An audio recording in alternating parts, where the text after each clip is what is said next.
Let us see this question. A composite parallel plate capacitor is made up of two different dielectric material with different thickness T1 and T2 as shown in the figure. The two different dielectric materials are separated by a conducting foil F. The voltage of the conducting foil हमें इस तरीके से दिया गया है. पहले हम लोग कंसेप्ट लिख लेते हैं. ये पैरेलल प्लेट कैपेसिटर का क्वेश्चन है. पैरेलल प्लेट कैपेसिटर इस तरीके से दिया गया है कि हमें यहाँ पर दो कैपेसिटर फॉर्म हो रहे हैं इस तरीके से, और ये दोनों 100 वोल्ट की बैटरी के साथ में इस तरीके से कनेक्टेड है. 100 वोल्ट. इसकी ये हो गया हमारे पास में C1 और ये हो गया C2, और इन दोनों के बीच में हमारे पास में यहाँ पर एक कंडक्टिंग फॉइल है जिसका पोटेंशियल V हमें कैलकुलेट करना है. तो यहाँ से देखिए हमारे पास C1 कितना हो जाएगा. C1 हो जाएगा epsilon not epsilon R1 epsilon not A divided by thickness दिया गया है हमें कितना 0.5 mm. तो ये कितना हो जाएगा हमारे पास 0.5 को हम लोग लिख सकते हैं 1/2. एप्सिलॉन R1 की वैल्यू है 3, तो ये हो जाएगा हमारे पास में 6 epsilon not A divided by 1 mm. ये हमारे पास में हो जाएगा.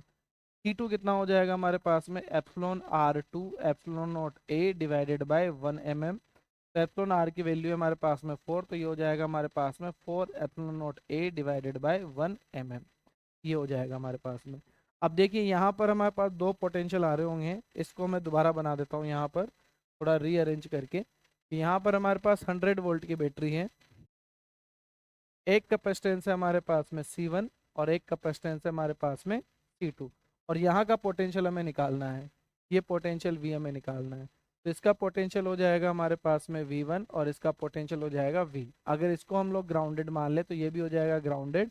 जो पोटेंशियल V आ रहा है वही, या V2 हमारे पास आ रहा है वही किसके बराबर हो जाएगा, कंडक्टिंग फॉइल के पोटेंशियल के बराबर.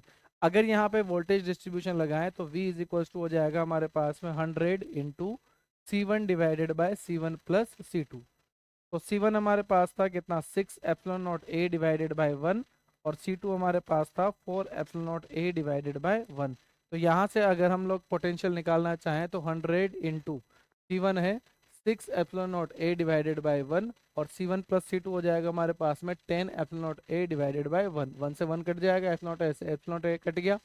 100 इंटू 6 डिवाइडेड बाय 10, तो ये आ जाएगा हमारे पास में 60 वोल्ट. तो आवर आंसर विल बी, हमारा आंसर हो जाएगा यहाँ पर कितना आ रहा है 60 volt. This will be our